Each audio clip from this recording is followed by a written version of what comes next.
cold in here? Don't know. Oh man. So Tim Means, Yeah. big name. Mm-hmm. What's the feelings like about this one? Dude, I'm loving it. Tim Means is an OG. He's a veteran. 45 fights, close to 50. Dude's on point, man. I'm looking forward to it. He's beaten a couple guys that live out here in Texas, that train out here in Texas, way before he ever got to the UFC. So get it back in blood. I'm a fan of Tim Means as well, just because he's been around for a long time and I've watched him fight for a while. But that being said, we put all that to the side and we go to work. Because it's Tim Means, and you gotta mean business when you're in there when you're Tim Means. I feel like whenever you're in the cage, it's not like you're gonna kind of half-arse it, right? But when it's a guy like this, does it give you a bit of extra buzz in training? Do you get there and go, oh man, Tim Means, this is gonna be fun? Yeah, it gave me a reason to be more technical the whole camp. You know what I mean? Just to keep the technique really, really smart. Still be the best athlete that I can be, but keep it really technical and smart. Just because when you're with an OG like that, you're with a guy with that many fights. They got a tendency to make you do things that they want to make you do. You know what I mean? They have a tendency to do things that's just different, man. They really bring that fight in a whole different aspect. So I had to stay technical because Tim's a pretty technical guy. He's a really good guy when it comes to fighting. So, yeah, I had to get a little more technical. I had to sharpen some things up in the striking department and keep my grappling going because I know he's a wrestling coach out there in New Mexico. So, man, this is going to be a full one. Do you feel like that might be something you're going to have to think about in the fight? Like, okay, I can't just get into a big war with this guy. Like, keep it clean and... Nah. There's no war. There's no war. I mean, as many fights as Tim Means has, I have a lot of fights too. There's no war there. If Tim looks to have a war, he gets clipped and he gets knocked out. I hate to be like that, but that's how it is. If Tim looks to be technical and he looks to be smart, he gets outpointed, he gets outclassed. If Tim looks to wrestle, well, fuck.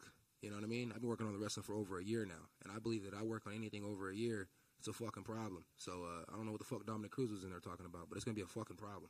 What was Dominic Cruz saying? Nah, man, he asked me something about my wrestling. I don't like the way he asked it. I don't like that guy, bro. Keep saying that shit. I don't. You since you're around me, I'm gonna keep saying it. He bugs me. Was this in the fighting meeting? Yeah, he always has something to say about my shit. Fucking Dominic. Yeah. Sorry to hear that. He's still an OG though. You know what I mean? That being said, I like the way he fights. He just when he commentates, I hate how he commentates my fights, but I love when he fights. You know what I mean? His movement's fucking crazy. Yeah. You put a video out on your Instagram of that street fight with how you want to see the fights going. Curious, what's your favorite street fight video? My favorite street fight video? Honestly, I don't know, man. I don't really watch street fights like that anymore. You see the one the other day with the ex-boxer knocking out that guy outside the club in London? You know what? It wasn't really a street fight video, but it was a combat slap way back in the day. It was a guy, he used to always wear a baseball cap. He had a couple videos out. He was a bald head, short guy, really, really big hands. He knocked out a big guy with a slap. I mean, he knocked out a big guy with a slap. That was probably my favorite video of all time. Obviously, the last fight, you got to fight in front of fans after a string of Apex shows. Are you an OnlyFans guy now? Yes. Not an OnlyFans guy now, but I'm definitely an OnlyFans guy now.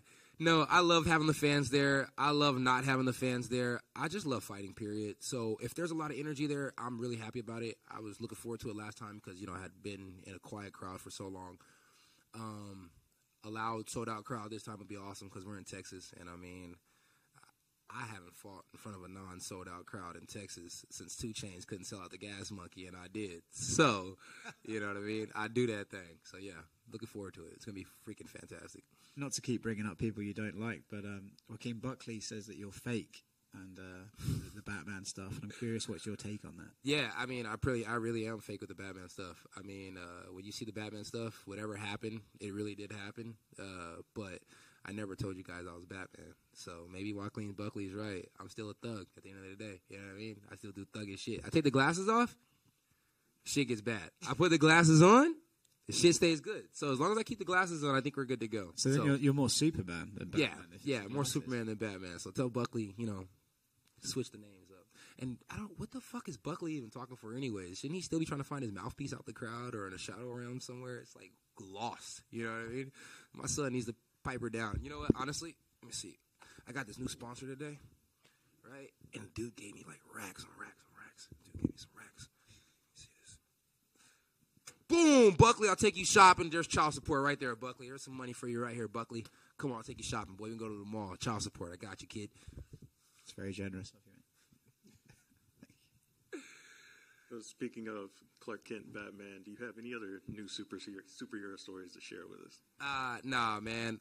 And really, truth be told, everybody says Batman, everybody says the Clark Kent, but I'm really just Black Man.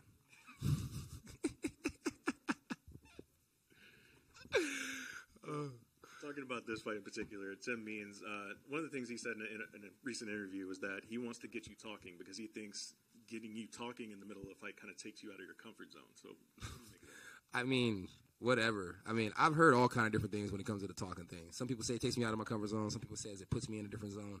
I don't really care. I mean, me personally, if he wants to talk, we could talk.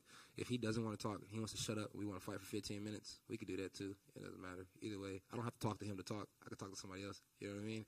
I don't have to talk at all to win the fight. Look at the Charles Oliveira fight. I don't have to talk at all during the fight. Still have a big mouth and a mean moment. I could just throw 2 thumbs up and go viral. So I don't really care. Tim needs to worry about one thing only. Who's going to be the better man that night? Fuck who's talking. Fuck who's doing this. Fuck who's doing that. Who's going to be the better man that night? That's all Tim needs to worry about. All that. He does this. He does that shit. He does a lot of weird things when he's inside there, too. When he gets pissed off, he usually gets fucked up. So don't get pissed off. But I'm not banking on that. And talking about kind of the things that Tim does, you recently said as well that there's not really like any good boxers in the UFC. So like, what do you make of his striking? His striking's good. Yeah, I mean, his boxing looked great against Mike Perry. You know what I mean? I thought it looked good. You know, little pop shots. Never anything like really blasted behind him, but a lot of little pop shots. I mean, he does good movement. And if I ever said there was no good boxers in MMA, I lied. I mean, the Diaz brothers, they can box. There's a few guys in Max Holloway, he could box. There's a few guys in here that could box. I mean, I'm just not seeing anything phenomenal. I mean, you never see the greatest head movement. You never see light strikes developed into power strikes.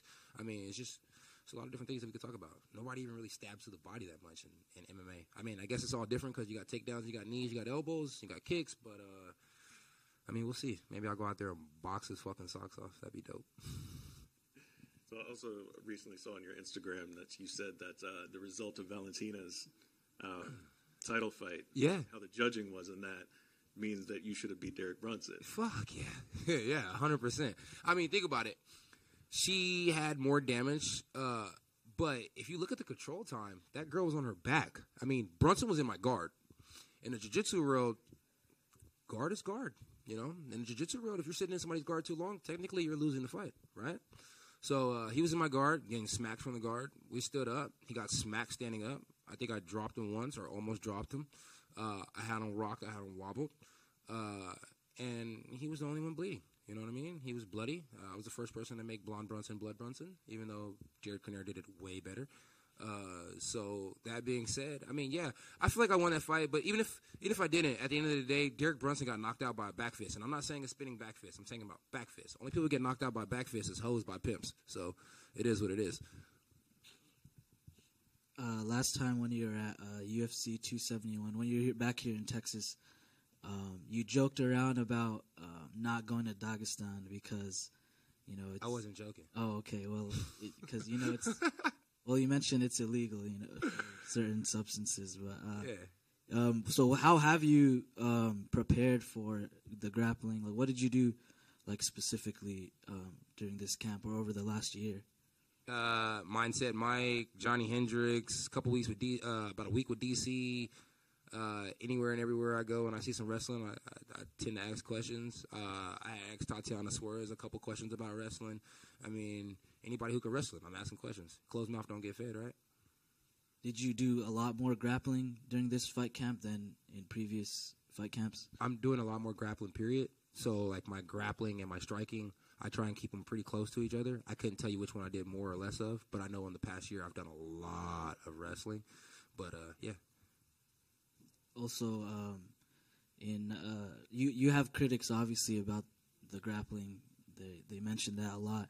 Is the reason you moved down to welterweight, was that specific to the grappling? If you go back and you watch my fight against Brandon Allen, right? You go back and watch the fight against Brandon Allen. You watch my interviews and stuff. What was I saying before that fight? I was saying I wanted to go to 170 pounds. All right. If I had a nutritionist when I first got in the UFC, or if I knew that they had this ball mass nutritionist, I would have went to 170 pounds. You get what I'm saying? What does every athlete do when they go for fight week? What are they doing? They're cutting weight. What does Kevin usually do? not cut weight. So if you're paying attention, you realize that I don't cut weight. So, I mean, do you want me to continue to just be a guy who shows up and fight, or do you want me to be a professional athlete? All these people are online swearing up and down they love me, they want me to be champ. So probably the best way for me to be champ is to be a professional athlete. You know what I mean? So don't ask me if I went down because of this or that. I'll stay at 85. I asked for my last fight to be at 85. I asked for the Kelvin Gastelum fight. I asked for like 3 or 4 fights when they all fell apart. Deprecio, that's his name, right? I call him Dupussy. Yeah, Dupussy. He needed a fight, right? I asked to show up for that fight. They told me no because now that I'm at 170 pounds. I think they like that I'm at 170 pounds. I think they like that I'm cutting weight. I think they like that I'm being professional. So that's why they're keeping me here. If it was up to me, I would fight at 170 and I'd fight at 185 pounds. You know what I mean? I didn't get ranked after my 170 fight, but I was still ranked at 185 pounds. Darren Till is ranked at 185 pounds, and the fucker can't win a fight to save his life, right? He got finished against Derek Brunson. I went to decision against Derek Brunson, and then turned around and fought Marvin Vettori a week and a half later, 2 weeks later, a couple weeks later on another main event. Went to decision with him as well. Granted, I lost both, but these are 2 guys who are ranked in the top 10, top 5, and I don't think that Vettori beats either one of those guys, and he's still ranked, which is crazy to me. And if it's about clout, I got pretty good clout, so I should still have a number next to my name at 85. So the question you asked me is a good question because I've been thinking about it for a while. Yes, I should have a number next to my name at 85. After this fight, I should have a number next to my name at 70, and I should be able to fight at 85, and I should be able to fight at 70. You know what I mean? And if you want me to win fights at 85, quit giving me guys that are going to hold my eggplant for fucking 5 rounds. You know what I mean? And we'll be okay. So, no, I did not drop weight classes because of nobody. I dropped weight classes because you guys want me to be a professional athlete. Now, please, media, never ask me that fucking question again. Thank you. I apologize. I mean, to your credit, the welterweight division is stacked with the wrestlers, so it's not like you're. It's like I ran right to the wrestlers, right? It's like I said, all right, cool. I went and worked with DC. I worked with Johnny Hendricks, some of the best wrestlers that ever graced the octagon. Let's go to where the wrestlers are. Yes, I love fighting. Thanks. Thank you. So part of you thinks like, well, at 85, you kind of fought Brunson and Vettori. Those are the big wrestlers up there. So now the best, right? They're probably the best wrestlers in that weight class. Well, you got them out of the way now, so why don't you go back up and fight some of the strikers and work your way up that way? And be fighting fucking Izzy in 2 fights, right? I mean, it makes sense. Or even go back up, win a fight at 85, win 2 fights at 85, and get a Brunson or a Vettori rematch. Because I think after this year of wrestling, I think I'm a lot better at wrestling. But it's not up to me. You know what I mean? My job is just to simply show up whenever they tell me I got to fight. I mean, Dana's here this weekend. Dana's here this weekend? Yeah.